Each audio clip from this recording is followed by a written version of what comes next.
name of Jesus. Olúwa, a fẹ́ gba àwọn èèyàn níyànjú ọ̀rọ̀ rẹ̀. Lord, we want to exhort these people with your A bẹ̀ kí o word. fún wọn ní òye kí ó lè yé We wọn. pray that you give them understanding. Ní orúkọ Jésù Olúwa wa. In Jesus' name. Hallelujah. Praise the Lord. Arákùnrin àtàrábìnrin tó ń gbọ́ mi. Our friends, Mo fẹ́ kó tẹ́tí láti gbọ́ ìgbìyànjú wákàtí. I want you to listen to the exhortation I have for you this hour.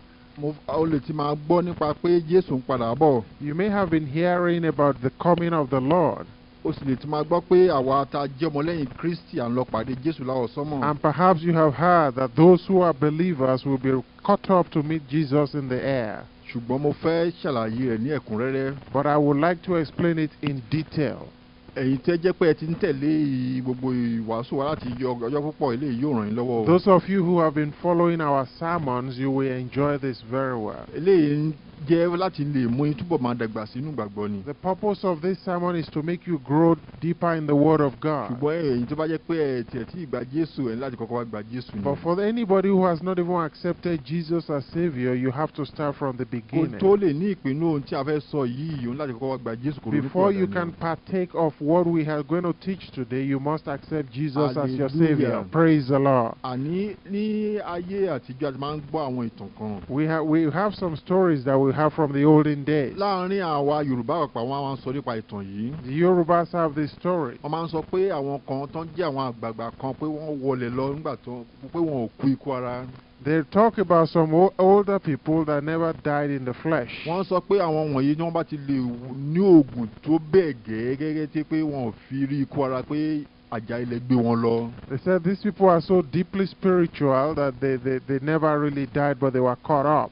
Bóyá òótọ́ náà sọ, bóyá irọ́ ni a ò lè sọ o. Whether it's true or not, we really cannot tell. Ṣùgbọ́n a rí irú eléyìí kà nínú Bíbélì náà pàápàá. But there are examples of that particular story in the Bible also. Tó jẹ́ ká mọ̀ pé Ọlọ́run gan ń ṣerú ẹ̀ fáwọn ọmọ tirẹ̀. That God has the power to do such things for the children of God. Hallelujah. Praise the Lord. Àní Ọlọ́run ti pinnu láti ṣe irú eléyìí fún àwọn tá a jẹ́ ọmọlẹ́yìn rẹ̀ nígbẹ̀yìn. God has promised to do this for disciples of Jesus at the end. Hallelujah. Praise the Lord. Eléyìí ni mo ti fẹ́ ṣàlàyé rẹ̀ ní ẹ̀kúnrẹ́rẹ́ pé kí ni eléyìí, kí ni ìtumọ̀ eléyìí pàápàá. And that's why I want to explain to you the meaning of this. Ọ̀pọ̀lọpọ̀ ènìyàn. Many people wọ́n rò pé kò sí agbára nínú ẹ̀sìn Kírísítíẹ́nì yìí. Do record things that there is no power in the religion called Christianity. Díẹ̀ tó fi jẹ́ pé gbogbo ọ̀pọ̀lọpọ̀ àwọn reverend níjọ mìíràn ti lọ wọ ẹgbẹ́ òkùnkùn nìyẹn. And that's the reason why many of the reverends in all these established churches join evil cults. Wọ́n rò pé àwọn ẹlẹ́gbẹ́ òkùnkùn jó wọ́n tóbi ju agbára. Because they think that evil powers in those cults is stronger than the power that's in Christianity. Ṣùgbọ́n Jésù sọ pé gbogbo agbára ní ayé àti ní ọ̀run àfi fún mi. But Jesus says unto us that all power in earth and in heaven is given unto him. Kò sí agbára tó wà lórí ilẹ̀ ayé tí kò ṣe pé Jésù ló dágbára náà. And so there is no power that's on this earth that does not come from Jesus. Ìyẹn ni pé Ọlọ́run tí èṣù bá lè ṣe irú ògo tá a sọ yẹn fún àwọn ọmọlẹ́yìn rẹ̀. And what we are saying is that if the devil can do such things for his disciples, tí èṣù bá ní irú agbára bẹ́ẹ̀ láti lè mú àwọn ẹlẹ́gbẹ́ òkùnkùn yẹn wọlé lọ láì kú ikú ara. If Satan can make all these deep people in evil societies to disappear without dying in the flesh, kí ló wá rò pé Ọlọ́run máa ṣe o? How much more can Jesus do for his own people? Ẹni tó jẹ́ pé òun ló dá gbogbo agbára. He who is the one that created all power. Ká lè fi mọ̀ pé ọ̀pọ̀lọpọ̀ àwọn sọ pé àti lè súnmọ́ Ọlọ́run ni. Many says you have to be close to God. Ọ̀pọ̀lọpọ̀ sọ pé kò ṣeé ṣe láti súnmọ́ Ọlọ́run tó bẹ́ẹ̀ gẹ́ ni. They say it's not. They just can't move close enough to God. Wọ́n rò pé àwọn wòlíì tá a sọ pé Ọlọ́run mú wọn ní ìgbà ayé àtijọ́ yẹn pé wọ́n láti jẹ́ pé wọ́n yàtọ̀ ni. They say that those prophets of old are quite different from them. Wọ́n rò pé nígbà ayé ìgbà yẹn kò sí ẹ̀ṣẹ̀ rárá ni. They think that there was no sin in those days also. Bẹ́ẹ̀ làwọn náà máa fi ń tọ́ra ajé ńgbà tá àti ìdí ọmọlẹ́yìn Kristi. A máa ń rò pé nígbà ayé àtijọ́ yẹn kò sẹ́ṣẹ̀. And that's how we used to deceive ourselves before we became Christians. We thought there was no sin in those days. A máa ń rò pé ẹ̀ṣẹ̀ ti pọ̀jù láyé ìsìn ni. And we say, well, today's sin is just way too rampant. Mo fẹ́ kó mọ̀ pé ẹ̀ṣẹ̀ wà láyé ìgbà náà ni. But I want you to know that even in those days there was sin also. O sáà ti gbọ́ pé Ọlọ́run pa ayé rẹ́ ní ayé ìgbà kan. Haven't you heard that God destroy the world at one time nítorí ẹ̀ṣẹ̀ wọn ni. because of their sins. àwọn ènìyàn ń dẹ́ṣẹ̀ nígbà náà bẹ́ẹ̀ gẹ́gẹ́ làwọn kan wà tí wọ́n sì ń para wọn mọ́ kúrò nínú People ẹ̀ṣẹ̀ náà. sinned in those days, and there were those who were righteous and kept themselves from sin in those days also. arákùnrin àti arábìnrin wọ ní kí ó yan ẹni tí ó máa tẹ̀lé. You must decide who you are going to follow. ó máa tẹ̀lé Ọlọ́run láti máa ṣe mímọ́ ni àbó fẹ́ máa ṣe ìfẹ́ inú rẹ̀ láti máa ṣe ẹ̀ṣẹ̀. Are you going to follow Jesus, the Lord God, and righteousness, or do you want to do the desires of your flesh and sin? bẹ́ẹ̀ ṣe wà nísìnyí ló wà láyé ìgbà náà. Just as there is sin today, there was sins in those days of the prophets wàá fẹ́ also. kó mọ̀ pé bí àwọn olódodo ṣe wà láyé ìgbà náà bẹ́ẹ̀ náà wà nísìnyí. But I want you to know that as the righteous are in those days, so are they in the world today also. kí ló lè sọ èèyàn di olódodo ní ìgbà yìí tá a wà yìí? What is it that will make you righteous today? torí pé Bíbélì sọ pé kò dúró gbogbo òdodo wa bí àkísà ẹlẹ́gbin Because níwájú the Bible Ọlọ́run. says any righteousness that you can do yourself is like filthy rags before God. kí wá ní òdodo tọ́lọ́run lè gbà? So what is Tó the ṣe righteousness ìdọ́gba. that is acceptable before God? òdodo Jésù ni o. It is a righteousness that comes from Jésù Jesus ló ń fún wa Christ. ní òdodo. Jesus is the author of ó ń righteousness. fi òdodo sínú ọkàn wa He ṣe ní. gives righteousness in our hearts Ohun so tí that we can do it. ohun tí Jésù ń pè ní pé a ní láti tún ènìyàn bí nìyẹn. And this is what Jesus meant when he said, you must be born nígbà tí a again. bá wá tún ẹbí And when you báyìí, have been born òun again, láti wá máa tẹ̀lé Jésù. then you have to be a disciple of òun láti wá máa Jesus bá Jésù rìn. and begin to walk with Jesus. Hallelujah. Praise the Lord. báwo ló ṣe lè bá Jésù rìn dé ojú àmì tá à ń wí yìí? But how can you walk close to Jesus up to that level that we are talking tó bá about? tẹ̀lé ìgbìyànjú wa ìyàwó máa fìwé ránṣẹ́ sí ẹ. If you listen to these our sermons, we will send you more tó bá literature. kọ lẹ́tà sí wa a máa fìwé ránṣẹ́ sí ẹ. If ní you ọ̀nà tá a write lè to máa us, gbà we bá will Ọlọ́run write to you back to show you the way that you can walk with God. Hallelujah. Praise the Lord. a ní àwọn wòlíì tá a sọ pé wọ́n paradà láì rí ikú ara nígbà náà. You might be questioning about those prophets that never really died. pé báwo ni wọ́n ṣe ṣe? And you wonder, how did they do it? báwo ni àwa tá a jẹ́ ọmọlẹ́yìn Kristi nígbà ayé náà ṣe máa ṣe bẹ́ẹ̀ tá a And máa those fi of bá us who Ọlọ́run are rìn bẹ́ẹ̀? disciples of Christ at the end of time, how shall we walk with God up to that level so tá that we can be caught tá up? àwa náà máa lè fi ayé sílẹ̀ láì rí ikú ara So that we sẹ́. can be caught up into heaven without dying in the ẹ flesh. jẹ́ á kà á. Let us read it. a kọ nínú ìwé Hébérù orí It kọkànlá. is written in the book of Hebrews chapter 11. jẹ́ kí n ká ẹsẹ̀ ìkarùn-ún rẹ̀ fún ẹ. I will read verse 5 of Hebrews Ó ní, chapter 11 for you. nípa ìgbàgbọ́ lè a ṣí Énọ́kù nípò padà. It said, for by faith Enoch was translated, kí ó má ṣe rí ikú. that he should not see death, a kò sì rí i. and he was not. nítorí tí Ọlọ́run ti ṣí i nípò padà. For the Lord has for he pleased God. Ọlọ́run ti ṣí i nípò padà. Because God had translated him. nítorí ṣáájú ìṣípòpadà rẹ̀. For before his translation, a jẹ́rìí yìí sí pé ó wu Ọlọ́run. he had this testimony that he pleased God. Hallelujah. Praise the Lord. kí lè à ń sọ nípa ọ̀rọ̀ nípa wòlíì Énọ́kù yìí? What is it that we are telling you about the prophet Enoch? àní ó kúrò lórí ilẹ̀ ayé yìí láì rí ikú ara. ó The ṣì wà Bible láyé says he síbẹ̀. was translated into heaven without dying. nítorí pé ó bá Ọlọ́run rìn tó bẹ́ẹ̀ gẹ́. Because he walked with God closely. tó bá tún kà nínú ìwé Genesis orí ìkarùn-ún. And if you read it in the book of Genesis chapter 5, ẹsẹ̀ ìkẹrìnléníogún. in verse 24, ó tún sọ pé Énọ́kù yẹn bá Ọlọ́run rìn. it also says Enoch walked with God. ohun tí àwọn fẹ́ ṣàlàyé tá a fẹ́ tọ́ka sí nìyẹn o. And that's what we want to point out to you. ó ní Énọ́kù bá Ọlọ́run rìn. And Enoch walked with God, òun kò sì sí. and he was not, nítorí tí Ọlọ́run mú un lọ. for God took him. tó gbọ́ bẹ́ẹ̀ ó ní ó bá Ọlọ́run rìn. The Bible says Enoch walked with God. báwo ló ṣe lè bá Ọlọ́run rìn? How can you walk with God? Bíbélì sọ pé báwo ni èèyàn méjì ṣe lè máa rìn pọ̀ láì jẹ́ pé The wọ́n Bible rẹ́? says, how can two walk together unless they are at unity? òun láti máa bá Ọlọ́run rẹ́ nìyẹn. In other words, you must reconcile with God. báwo ló ṣe máa lè ṣe eléyìí? How can you do this? tó bá fẹ́ bá ènìyàn rìn ó láti lè máa bá a sọ̀rọ̀ kó náà máa bá ẹ sọ̀rọ̀. For one thing, if you want to walk with somebody, you must be able to communicate with them. bó o bá ṣe ń bá a sọ̀rọ̀ lónà láti máa bá ẹ sọ̀rọ̀. As you talk to that person, he must be able to talk to you back. Hallelujah. Praise the Lord. ìyẹn ni pé òun láti ní ìgbàgbọ́ tó lè máa gbọ́ ohùn Ọlọ́run. This means you must have enough faith so that you can hear the voice of God. Ọlọ́run fẹ́ bá àwa ènìyàn sọ̀rọ̀. For God wants to talk to us men. Ṣùgbọ́n ọ̀pọ̀lọpọ̀ ariwo ló pọ̀ ládùúgbò etí wa. But there are just too much noise around us that we can't hear him. Jẹ́ pé a ò lè tẹ́tí gbọ́ ohun tó ń And sọ. that's why we cannot listen to what he's Ṣùgbọ́n tí saying. wọ́n bá ti bẹ̀rẹ̀ sí ní ya ara rẹ sí ọ̀tọ̀ fún Ọlọ́run. But if you begin to separate yourself unto God, Ọlọ́run bá wá sọ̀rọ̀ wá lè máa gbọ́. when God talks to you, then you can hear him. Hallelujah. Praise the Lord. Èyí ni pé ó láti bẹ̀rẹ̀ sí ní jẹ́ oníwà mímọ́. And what this means is you have to become a righteous Ó person. láti kọ́kọ́ ronúpìwàdà. You have to repent first. Ìgbà tó bá ronúpìwàdà ó láti jẹ́ kí Jésù máa gbé inú ọkàn rẹ. And after you have repented, then you must allow Jesus to begin to live in your Ó sì heart. láti bẹ̀rẹ̀ sí ní wá máa bá Ọlọ́run nípa àdúrà àti àwẹ̀ And nígbà then you gbogbo. begin to walk with Jesus by fasting and praying all the time. Ó sì wá sọ pé kó tó wá máa ṣe ìrúbọ ọpẹ́. And the sí òun Bible says nígbà you gbogbo. must also give him sacrifice of praise Nígbà all tó bá ń times. dúpẹ́ tó ń rúbọ tó ń yin Ọlọ́run lógo lójoojúmọ́ And bẹ́ẹ̀. when you continually praise and thank Tí God, Ọlọ́run bá sọ̀rọ̀ wá lè gbọ́ kí when God talks to you, then you can hear him clearly. Òun tí bí ayé náà kì í ṣe bẹ̀rẹ̀ sí ní bá Ọlọ́run rìn This was nìyẹn. how Enoch walked with God. Ṣùgbọ́n kí la tiẹ̀ ń fẹ́ tọ́ka sí gan-an ní ìwàásù wa ti But what's the èyí? main point that we want to bring onto you today?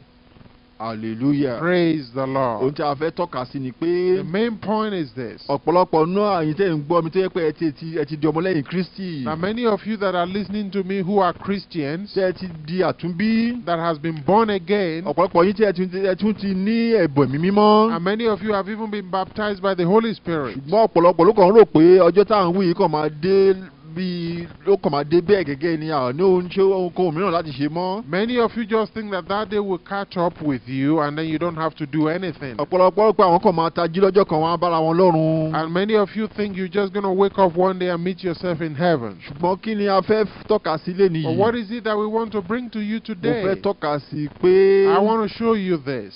ìgbàgbọ́ ni o láti máa dàgbàsókè ni o. That you must be growing in faith. Ìgbàgbọ́ rẹ láti máa dàgbàsókè títí dé àmì kan ní sẹ́ẹ̀. That your faith must continue to grow up to a level. Àní Pọ́ọ̀lù àpọ́sítélì Pọ́ọ̀lù sọ nínú ọ̀rọ̀ rẹ̀ pé. For Apostle Paul said in the Bible, Ó ní ohun gbogbo tó wà tó jẹ́ ti ẹ̀yìn lèmi ń gbàgbé rẹ̀ mi sì ń tẹra mọ́ ohun tí ó sì wà níwájú mi o. that I have forsaken all that which is past and I focus on that which is before me. Ó ní òun fẹ́ dé ojú àmì yẹn sẹ́ẹ̀. He says he's focusing upon that goal, Ó ní àmì ìgbàsókè Kristi yẹn. which is the goal of the overcomer. Eléyìí ni àmì tá à ń sọ pé òun láti ní ìgbàgbọ́ tó máa dé ojú àmì yẹn sẹ́ẹ̀. This is that which we are telling you about. The faith level must right up to that point. Kì í ṣe pé ó kàn máa jí lọ́jọ́ kan máa bára rẹ̀ nínú ọ̀run. It's not just going to be a case of you wake up one day and meet yourself in heaven. Òun láti ti máa bá Ọlọ́run rìn tó bẹ́ẹ̀ gẹ́ You tó yẹ must pé ó máa have been gbóhùn rẹ̀. walking with God up to the point where you can Wọ́n tí hear wọ́n his jáde voice. àpẹẹrẹ. Let me give you an Kò example. sá ti gbọ́ ìtàn wòlíì Elijah. Have you heard about the story of the prophet Elijah? Wòlíì Elijah ńgbà tó máa gòkè lọ sí ọ̀run. When Elijah was caught up into heaven, Kò sá mọ̀ pé ó wà lójú ayé ni kì í ṣe pé ó ń sùn lọ́jọ́ náà. you know that he was wide awake. Ó wà lójú ayé sẹ́ kì í pé ó ń sùn lọ́jọ́ He náà. was not asleep at all. Ó tiẹ̀ ń gbọ́ ohùn Ọlọ́run tọ́lọ́run sọ pé lọ sí ìlú yìí. In fact, he was hearing the voice of God as God was giving him directions of where to Ó go. sì sọ fún Èlíṣà. And he told his disciple Ó ní Elisha, Èlíṣà ò ṣe dúró síbí ìdè mi Ọlọ́run ní kí n lọ síbí yìí o. he said, wait for me in this place because God has told me to go Èlíṣà yonder. sọ pé mi máa bá ẹ lọ ni o. Elisha said, I will go with you. Wọ́n ṣe kúrò ní ìlú yẹn lọ́tún lọ sí ìlú kejì. And from one town they went to the next. Ọlọ́run ń darí rẹ̀. And God was directing Ó ń gbọ́ ohùn Elijah. Ọlọ́run. He was hearing the voice of Àwọn God. tó ń lọ pàdé Jésù láwọ̀sán mọ̀ bẹ́ẹ̀ And those sẹ́. who shall meet the Lord in the rapture Àwọn náà láti lè ti súnmọ́ Ọlọ́run tó bẹ́ẹ̀ gẹ́gẹ́ pé wọ́n máa gbọ́ ohùn rẹ̀ must be close to God in like manner so that they can begin to hear the voice of Olúwa God. yóò sọ̀kalẹ̀ nínú ìkùùkù lórí wọn tí yóò máa For bá wọn God sọ̀rọ̀. himself will descend from the clouds of heaven and talk to him. Àní ìkùùkù tó ń darí Mósè lọ́jọ́ ni yóò máa darí àwọn tá à ń wí The yìí sẹ́. great cloud that led Moses in the wilderness will begin to lead this elect of God Àwọn also. wọ̀nyí tí wọ́n bá ń gbọ́ ohùn Ọlọ́run láti inú ìkùùkù náà àwọn And- ni wọn yóò lọ pàdé rẹ̀ And láwọ̀sán it's mọ̀. these people that hear the voice of the Lord out of the cloud that will be raptured with Jesus. Wàá sọ pé báwo lọ́lọ́run ṣe máa ṣe léyìí fún ẹ o. You might be wondering, how will Jesus do this for you? Mo tún fẹ́ tún ṣe àlàyé kìíní kan. I will give you an example and an explanation. Hallelujah. Praise the Lord. Àní kí n tó dé àlàyé tí mo fẹ́ ṣe iṣẹ́. Before all that explanation though, jẹ́ kí n tún sọ nípa pé agbára tí à ń sọ nípa pé àwọn tó máa lọ pàdé Jésù ìṣe. let me tell you more about this power about those that will be caught up with Jesus. O ti lè máa gbọ́ nípa àwọn tí a sọ pé wọ́n fàyè sílẹ̀ láì rí ikú ara yẹn. You might have been hearing about those again that left this world without dying. Ní àwọn ìjọ kan wọn ò tiẹ̀ gbà lè gbọ́. Some churches do not even believe this. Pé ẹlẹ́sìn kan sọ fún mi pé ńbo ló wà nínú Bíbélì. Because there is a religious person that asked me once, where is this in the Bible? The question is that where does the Bible say that some will be caught up without dying? For many people do not actually read this Bible enough.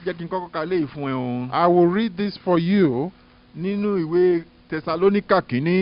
the book of 1 Thessalonians chapter 4, and I will read from verse 16. For this we say unto you, by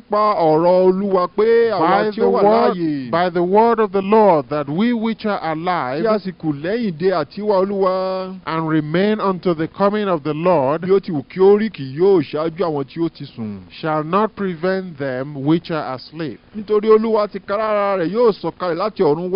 the Lord himself shall descend from heaven with a shout, with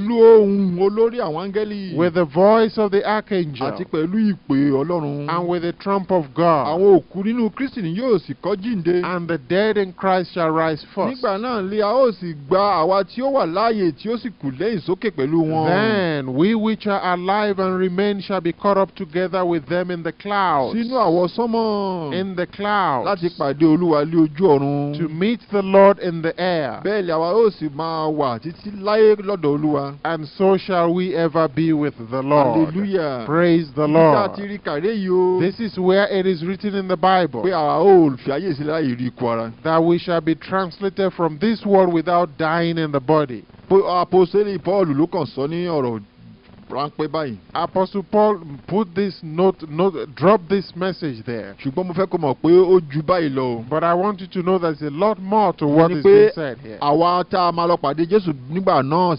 is, those of us who shall be caught up to meet the Lord in the air, those of us who shall be alive in those days. I want you to know that even Apostle Paul thought he would be alive in those days. And that's why he said he was walking, focusing towards that particular goal. But I want you to know that this is the end of the world.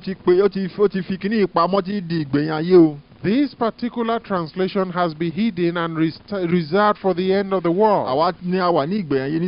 And we are at the end of the world now. You might ask, how do we know this is the end of the world? It is because all the signs that Jesus says we should watch have been fulfilled. And by this we know that we are at the end of the world. Well, you might say, my father and my father's father always said in their time, the end is here. But I say unto you that if you have listened to our past sermons, you would have heard that we have revealed to you the signs that Jesus talked about. Those signs which our father and our father's fathers did not see. Which indeed they did think that the end of the world was in their days. But after we began to look at the Bible in more detail, we have found that many more signs that are predicted for the end have just come to pass. And by this we know that we are at the end of the world. If indeed this is the end of the world, those of us who are Christians at this end of the time, it is among Christians at this end of time that shall be caught up to meet the Lord in the air. For I want you to know, but the Bible says that the bride of the Lamb maketh herself ready. That means you have a work work to do yourself. You have a part to a role to play in the preparation. And when you do your own part, God will do his own part. And you who are my listeners and have not even accepted Jesus, you must repent first and accept Jesus as your Lord and Savior. Then do you begin to prepare yourself for Jesus. And after this, you must ask Jesus to give you the Holy Spirit. For the Bible says that the Spirit of God that's in you will protect you until that day. I want you to know this, that Jesus is the baptizer with the Holy Spirit. It is he that baptizes with the Holy Ghost. And after you have received the Holy Spirit, you must begin to walk with the Holy Spirit. Begin to walk with the Holy Spirit. For the Holy Spirit wants to walk within you. For this your body that shall not die, because indeed we are the one that's at the end of the world. It is we that shall not die in the flesh, but shall be raptured to meet the Lord in the air. But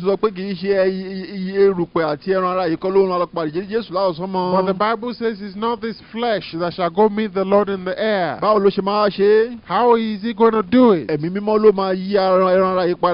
is the Holy Spirit that shall change this body in a moment. But the glory of the Lord shall begin to descend upon this flesh in gradually. For the Bible says that he shall change us from glory to glory. And that's the work that the Holy Spirit wants to begin to do in our body. But you must allow the Holy Spirit to do this work. For you must walk with the Holy Spirit. Because the Holy Spirit wants to walk within your body. And even in your spirit also. Because our minds and spirits are full of many things that the devil has planted in there. And so this is what God wants to wash away first from your spirit. And when our spirit has been made whole, only then will God begin to work in our body. And very soon we shall be translated. And even as we talk about the prophet Elijah, they tell us that the prophet Elijah was always praying. Or they tell us that prophet Elijah disappears on and off. And when they are looking for him somewhere, he disappears and he appears somewhere else. And people talk about this as disappearance. And some evil powers think they have the power that makes them do that. But here that all power in heaven and on earth is with Jesus. And Jesus wants to give this power unto his disciples at the end of time. For in this kingdom of Jesus that is to come, that is the power that shall be commonplace and used in that kingdom. For the Bible says in the book of Hebrews that we who have this Holy Spirit and are disciples of Christ, in this world we have begun to taste of the power of the kingdom to come. In this world we have begun to taste of that power. And that's why we can pray for the sick and make them whole. That's why we make the lame to walk. Because in the kingdom that is to come there shall be no lame person. Whoever it is that is a lame person now, he shall be made whole before them. For this is the power of the kingdom that is to come. And Jesus is the head of that kingdom. Hallelujah. Praise the Lord. And that's why we are telling you this. yípo padà láti The part of that power of the kingdom to come is the power to appear and disappear and be translated. bá fẹ́ lọ láti ìlú òyìnbó kan dé ìlú òyìnbó kejì kò yẹ ká máa gbé mọ́tò rárá. And now if we want to travel from one country to another, we wouldn't need any vehicles bí àwọn áńgẹ́lì bá fẹ́ wá láti ọ̀run sí ayé yìí lójú ẹsẹ̀ ni wọ́n ti dé bí. Just like the angels, when they want to travel from heaven to the earth, they appear instantaneously. láti inú èrò wa lásán láti máa rìn. For even the thoughts, we controlled our movements. àní gbogbo irú ọkọ̀ bẹ́ẹ̀ Ọlọ́run ti pèsè rẹ̀ àwa la ò mọ bá a ṣe lè bẹ̀rẹ̀ sí ní bá Ọlọ́run bẹ́ẹ̀. All those kind of chariots, God has provided them. All we need to learn is how to walk with Jesus. Ọlọ́run sọ pé òun yóò mú agbára yìí wá fún àwa ènìyàn ní ìgbẹ̀yìn ayé yìí. For Jesus says he shall bring this power upon his people at this end of time. ó ti kọ́kọ́ bẹ̀rẹ̀ sí ní mú wa tọ̀wò báyìí o. He's giving us a taste of that power now. eléyìí ni yóò fi mú wa yí padà nígbà tá a máa lọ pàdé Jésù láwọ̀ sọ́mọ̀. And this same power is what is going to change us when we shall be raptured to meet Jesus in the air. láti ògo dé ògo ló bẹ̀rẹ̀ sí ní mú wa. But the Lord will do it from glory to glory in a process. ó ti bẹ̀rẹ̀ sí ní mú wa múra sílẹ̀ sẹ́. He is already preparing us now. eléyìí ni mo fẹ́ kó mọ̀ pé. And that's what I want you to know. náà láti wá máa múra sílẹ̀. That you have to be preparing yourself also. Hallelujah. Praise the Lord. wàá sọ pé báwo la ṣe lè múra sílẹ̀. Then you might say, how can I make myself ready? gẹ́gẹ́ bí mo ṣe sọ pé ẹ̀mí mímọ́ ló máa ṣe iṣẹ́ nínú wa. But as I have told you before, that it is the Holy Spirit that shall do this work in àwa kàn máa us. gba ẹ̀mí mímọ́ láàyè ni. All you need to do is to allow the Holy Spirit. ó ní ìgbàgbọ́ wa máa ń wá nípa gbígbọ́ sí ni o. The Bible says faith cometh by hearing. gbígbọ́ sì máa ń wá nípa ọ̀rọ̀ Ọlọ́run ni. And hearing itself comes by the word of jẹ́ta fi ń God. wàásù rẹ̀ fún ẹnìyẹn. And that is why we are preaching the word to you tí wọ́n bá sì now. gbọ́. That once you hear this word, ní ìgbàgbọ́ ní ohun tá a and you sọ náà. begin to believe that which we are telling you, Jésù yóò wá bá ẹ rìn. Jesus will begin to walk with yóò wá you fún ẹ ní ẹ̀mí mímọ́. and begin to give you the Holy ìgbà tí wọn náà Spirit. bá bẹ̀rẹ̀ sí ní ṣe nǹkan tá ní kó máa ṣe nípa And àdúrà when àti you àwẹ̀. start to do what we told you about fasting and nípa praying yíyan Ọlọ́run lógo bàbá and Ọlọ́run praising nípa òdodo. God all the time nípa ìwà rere. and living righteously, ìgbà yẹn o ẹ̀mí mímọ́ yóò wá bẹ̀rẹ̀ sí ní yí ẹ nípò díẹ̀díẹ̀. then the Holy Spirit will begin to change you little by little láti inú ògo kan sí inú ògo kejì. from glory unto glory. Hallelujah. Praise the mo Lord. fẹ́ ṣe àṣírí kan fún ẹ o. Let me show you a secret. àwọn wo ni wọ́n ń lọ pàdé Jésù láwọ̀ sánmọ̀ yìí sẹ́. Who are these people that shall meet Jesus mo sọ in pé the nínú air? àwọn tó jẹ́ onígbàgbọ́ nígbà ayé yìí ni o. I said it is a subset of those who are Christians iye owó today. ẹ tó jẹ́ onígbàgbọ́ ló máa kàn ṣàdédé jí lọ́jọ́ náà o. It is not all those who are Christians that shall go in the rapture. Ọlọ́run sọ pé ọ̀pọ̀ lé á pè ṣùgbọ́n díẹ̀ ni a ó yàn. Because Jesus himself has said many are called but few are chosen. ǹjẹ́ o fẹ́ kí Jésù yàn ẹ́? Do you want Jesus to choose ìwọ you? náà ló máa sọ fún Jésù pé o fẹ́ kó yàn ẹ́ o. Then you must tell him that you want him to choose o you. láti fi ìgbàgbọ́ rẹ hàn ni. You must show your faith unto him. mo fẹ́ sọ nípa ilẹ̀kùn kan tí Jésù sọ pé òun yóò ṣí sílẹ̀ fún àwọn ènìyàn. I want to show you about the door that Jesus says he shall open for us. ìdí tí Ọlọ́run fi ń dí àwọn tirẹ̀. And this is the seal by which God seals his own people. àfi ẹni tí Ọlọ́run bá fèrè dídí wọ̀nyí ni wọn yóò bẹ̀rẹ̀ sí ní ìmúrasílẹ̀ yìí sẹ́. It is only those that are sealed by God that shall begin to prepare themselves. mo fẹ́ fi hàn ẹ́ láti inú ìwé Pétérù kejì. This is in the book of 2 Peter. màá fẹ́ kó mọ̀ pé Pétérù kọ ìwé yìí sí àwọn tó ti jẹ́ onígbàgbọ́ ni o. This letter was written to those who are already àwọn believers. tí wọ́n ti ní ẹ̀mí mímọ́ ló fi ránṣẹ́ ló sí ọ̀rọ̀ Those who already have the Holy Spirit. nínú Pétérù kejì orí kìíní. In 2 Peter chapter 1, láti ẹsẹ̀ ìkẹwàá títí ìkọkànlá. from verse 10 to 11, Pétérù sọ nípa pé. the Bible says, ó ní ẹ̀yin tí ẹ bá ti bẹ̀rẹ̀ sí ní ṣe ohun tó ń sọ níwájú ìṣe. wherefore the brethren, jẹ́ kí n kà á fún ẹ. I will read this náà unto ará. you. He said, wherefore the rather, ẹ túbọ̀ máa ṣe àìsinmi láti sọ ìpè àti yíyàn yín di dájúdájú. brethren, give diligence to make your calling and election sure. nítorí bí ẹ̀yin bá ń ṣe nǹkan wọ̀nyí. For if ye do these things, ẹ̀yin kì yóò kọsẹ̀ láéláé. ye shall never fail. máa gbọ́ nǹkan tí Pétérù sọ. What are the things that he's talking about? láti ẹsẹ̀ ìkarùn-ún tí dé ìkẹjọ ló sọ ohun tí òun ní kẹ́ máa ṣe wọ̀nyí. He mentioned those things in verses 5 to verse 8. Ìyẹn ni pé àwọn tó jẹ́ onígbàgbọ́ ló ní kán tó máa ṣe nǹkan wọ̀nyí o. And this is to those who are already believers. Ìwọ ní tẹ́ bá ń ṣe nǹkan wọ̀nyí ẹ̀yin kì yóò kọsẹ̀. It says if you do these things you shall never fail. Fún àwọn tí wọn kì yóò kọsẹ̀ láéláé wọ̀nyẹn sẹ́. For these who shall never fail. Ọlọ́run sọ pé òun yóò ṣílẹ̀kùn kan fún. Are those to whom God will open a door. Ilẹ̀kùn wo là ń wí yìí? What door is this? Ó ní ẹsẹ̀ ìkọkànlá rẹ̀. It is a door that is revealed in chapter verse 11. Onígbà náà ni a ó pèsè fún yín lọ́pọ̀lọpọ̀ láti wọ ìjọba àìnípẹ̀kun náà. An entrance shall be ministered unto you abundantly into the everlasting kingdom of our Lord and Saviour Jesus Christ. Praise the Lord. Let me explain this to you. Mo sọ pé Jésù ló máa ń fún ni ní ẹ̀mí mímọ́. The Bible, I said to you that Jesus is the one that gives us the Holy Spirit. Nígbà tí wọ́n bá ronúpìwàdà tó wá sọ́dọ̀ Jésù. After you have repented and come to Jesus. Tó di àtúnbí. And you have been born again. Tó bá wá sọ́dọ̀ Jésù, Jésù yóò baptisi rẹ pẹ̀lú ẹ̀mí mímọ́. And you come unto Jesus, He shall baptize you with the Holy Spirit. Àwọn oníwàásù kan lè gbàdúrà fún ẹni o. Preachers, we can only pray for you. But Jésù ń wo ọkàn, ó sì ń bá èèyàn baptisi. But God is looking into your heart and He will baptize you with the Holy Spirit. Nígbà tí a bá ti wá baptisi rẹ tán. And after you have been baptized with the Holy Spirit, and you begin to walk with God and do things of Jesus like Peter says. He says if you are doing these things you will never but bear fruit. He says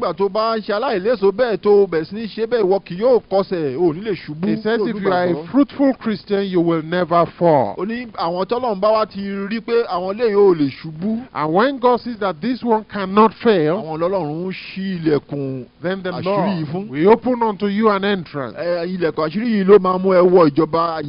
the entrance that will allow you to enter into a kingdom and be sealed.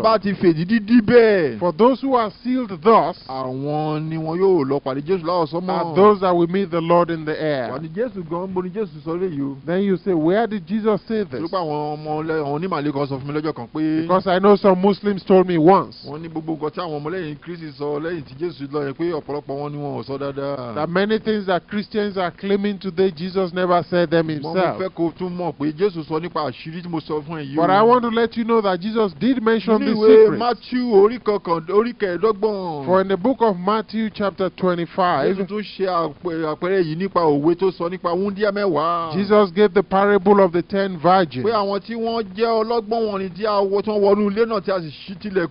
That there are those who are wise, and the wise enter into the door, and the door was locked. But because they had oil. Hallelujah. Praise the Lord. I want you to know that the time is at hand. We shall continue on with this message next time. Now I want you to bow down your heads. Jesus, I pray for all our listeners. Give them understanding. In the name of Jesus. Praise the Lord. Give them fervency of spirit, that they might love to be like our Jesus. And begin to fast and pray in the name of Jesus our Lord. Write to Evangelist Julius Ade, Gospel Distribution Ministry. If you have access to the internet, our web address is www.gospeldistribution.org. You have to spell that one out, gospeldistribution.org. Gospel distribution is one word. www.gospeldistribution.org. And you can send us email on the internet. Our email address is webmaster@gospeldistribution.org. webmaster@gospeldistribution.org. And you can also read all our literature on the internet freely. God bless you, and we'll see you again next time. In Jesus' name.